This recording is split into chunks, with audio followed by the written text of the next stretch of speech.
Allora, Antonio Confortini, abbiamo pochi minuti a disposizione.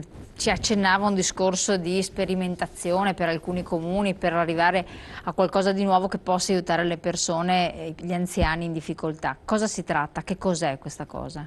È che una serie di richieste che abbiamo fatto come sindacato e anche altre associazioni, non c'è solo il sindacato, c'è anche altre associazioni, siamo andati in alcuni comuni, dico solo il numero, la prossima volta vi diremo anche i nomi, parlo della provincia di Treviso, che su 9 comuni, piccoli e anche medi e anche qualcuno di grande, abbiamo fatto la sperimentazione sulle nuove normative da mettere sui bilanci, quanto si può mettere su un bilancio per aiutare i meno ambienti, per aiutare quelli che... Quindi nel bilancio del comune mettere delle Ogni anno voci. i comuni fanno i bilanci.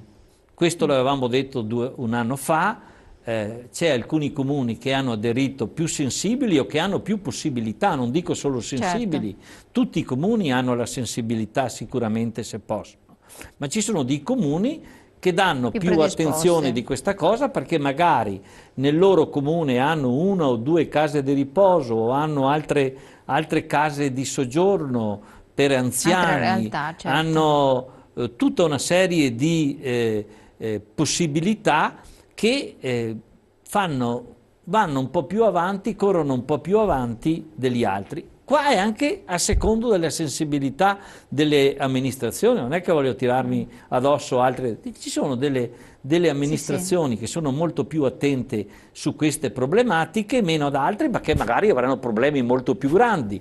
Ma oggi il problema di chi non ha più un stipendio se non una pensione molto bassa, dobbiamo aiutare, cioè dobbiamo dare l'attenzione anche a questi. Nella provincia di Treviso, ma anche sicuramente nelle altre province, c'è chi dà un aiuto più forte o perché ha un bilancio del comune più importante o perché con tutte le tasse che paghiamo, tutti, devo dire, questa posso dirla naturalmente, tutte le tasse che paghiamo, una parte di queste i comuni le devono girare a questi che hanno lavorato una vita, per una vita hanno pagato le tasse e hanno fatto crescere questo paese. Non vedo perché nei momenti difficili della loro vita non possiamo dare questa mano. Noi abbiamo una soddisfazione perché nella provincia di Treviso siamo arrivati a 8-9 comuni, speriamo di arrivare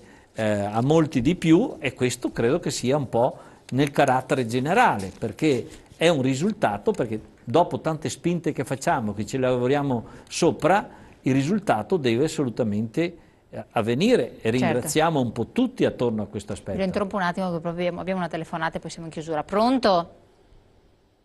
Pronto? Pronto in linea? Niente. Pronto?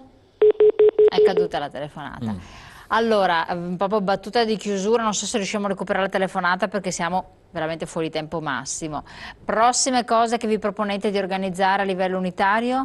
Allora, la prima è riuscire ad andare a parlare su tutte le case di riposo e su tutte le ULSS e in particolar modo da avere questi colloqui per i bilanci. Quindi cercare di venire incontro parlando direttamente dove il problema nasce. Nei bilanci, perché senza incidere sui bilanci possiamo parlare molto ma non viene fuori assolutamente niente. L'altra, di cercare di trovare anche questi sindaci che diano una mano. I sindaci possono fare molto, capisco quante difficoltà e quante pressioni che hanno i sindaci. Possono darvi una mano perché sono la prima voce a cui effettivamente un cittadino si rivolge, questo è un dato di fatto. Esatto, è questo. E l'altra cosa, che la Regione e il Governo deve intervenire, principalmente.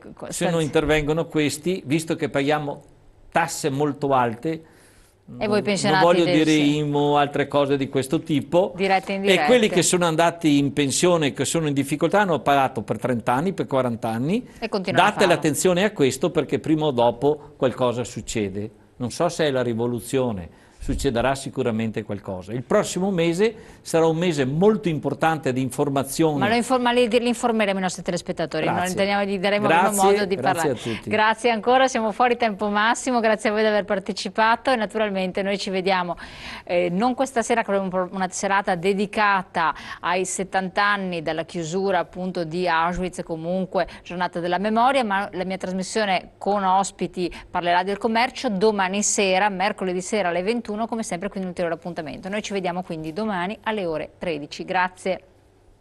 Buonasera, buongiorno a tutti.